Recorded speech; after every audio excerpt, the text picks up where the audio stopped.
Hi, I'm Isaiah. I'm Jack. And then here's a little room scan. Bags.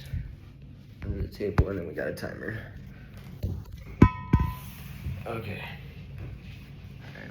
So, what is glycogen? Glycogen is a stored form of glucose distributed throughout the body, either through muscle glycogen or liver glycogen.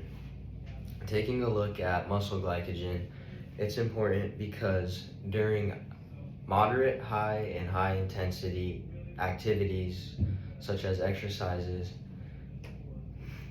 muscle glycogen is going to be more dominant due to the high intensity or the intensity of the exercise.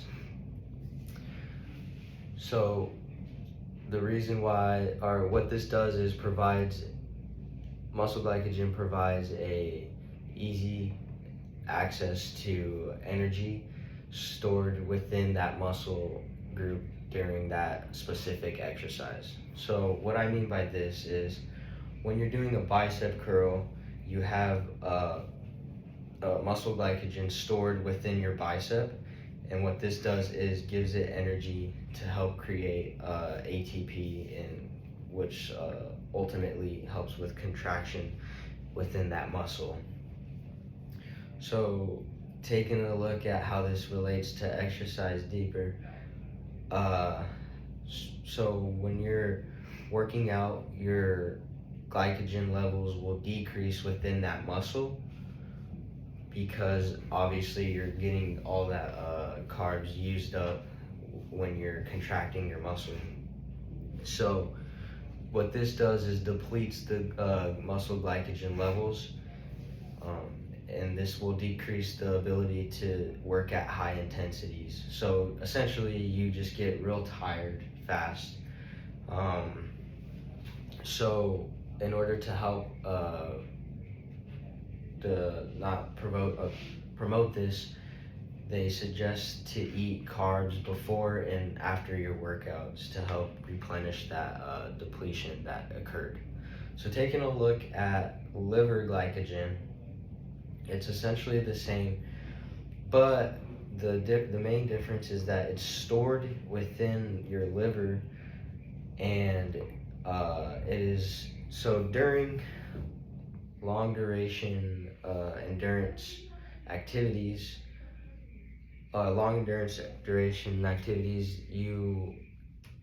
your blood sugars drop. So when this occurs, the liver is allowed to release glycogen or glucose through your bloodstream to help regulate blood glucose homeostasis. So taking a look at how this is relevant to exercising, when you're working out, your blood sugars decrease. So when this occurs, obviously your body wants to help provoke that. So what your liver does is that it releases and transports blood or glucose through the bloodstream throughout the entire body. So yeah, is there any questions? What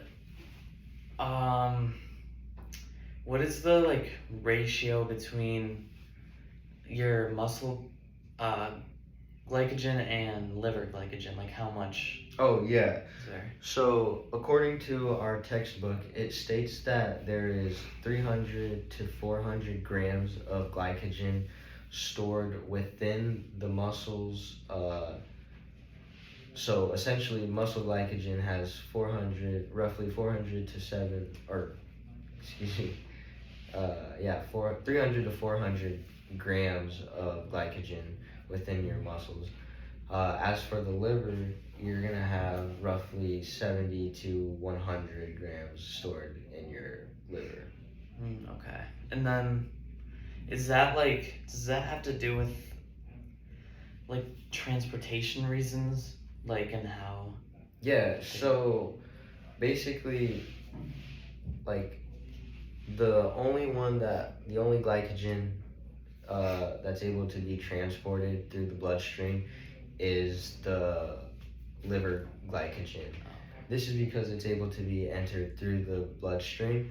But as for the muscle glycogen, it just stays locally where that muscle's at. So, like I said, when you are exercising your bicep or when you're working out your bicep through a bicep curl, the fatigueness occurs because those carbs are getting eaten up and depleted. Yeah, makes sense. Yeah. All right, Awesome. sounds good.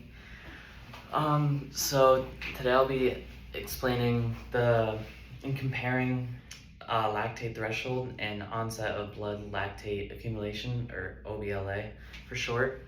So with lactate threshold, it's kind of it's basically the accumulation of lactate in your blood. So like if you're an untrained athlete or just an untrained person, it's going to be about 50 to 60% your VO2 max, and that's when you start slowing down once you're at that moderate intensity. And then if you're an athlete or just trained, it's 70 to 85, so you have a higher capacity and you don't hit that lactate threshold, which slows you down. And then OBLA is more intense, so it's kind of like it's more like more fatiguing. So with lactate threshold, if you're working out, it's when your body starts to feel that like it's kind of firing, but you can still go. But OBLA is more like you can't do it. Your muscles are giving in.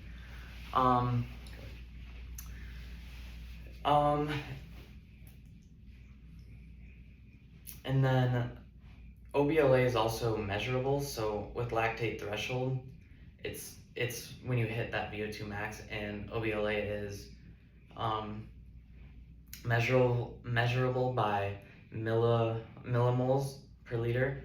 So if you're at if you're in OBLA, you're at about 4 millimoles per liter. So kind of like a way to think about it is like in sports, if you're like an athlete, like basketball, or I know hockey has like a lot of shifts, but there's no point in performing, like you can play at just below your lactate threshold because you're still firing, but once you hit OBLA, it's more you're too fatigued. So that's why like you might have LeBron, but you got to take him out at some point because he's gonna stop performing. Okay. So yeah, it's basically they're very similar, and one leads to another, but the main difference is that lactate threshold is you can still perform and you can still function, and OBLA, there's too many hydrogen ions, which essentially that makes it harder for the myosin cross bridges, which like contracts your muscles and relaxes them. So it makes it too difficult and too much energy for that. So talking about the lactate threshold, like what would be a way to increase that? Yeah, so you can increase that by basically increasing your VO2 max, or like how much oxygen you can intake.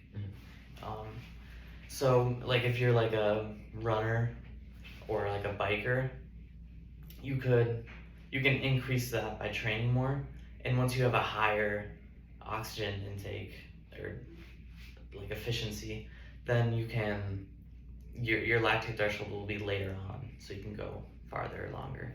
Okay. So for the OBLA, what would be like a normal OBLA? Because you said 4 was like kind of maxed out. Yeah, so millimoles per liter is basically how much, it's the measurable point of lactate in your blood. So if you're resting, it's like 1. So like right now just 1, and then lactate threshold is 2. So Okay. it's when it gets to that 2 to 4 where it gets too much, and your myosin cross bridges don't have the oxygen, and you're using that anaerobic system. Oh, okay. So that really kind of helps explain like how they do really correlate. It's just kind of Yeah, the OBLA is just like the it's an intense, okay. intense version. Gotcha. Awesome. All right, thanks for watching. Yeah.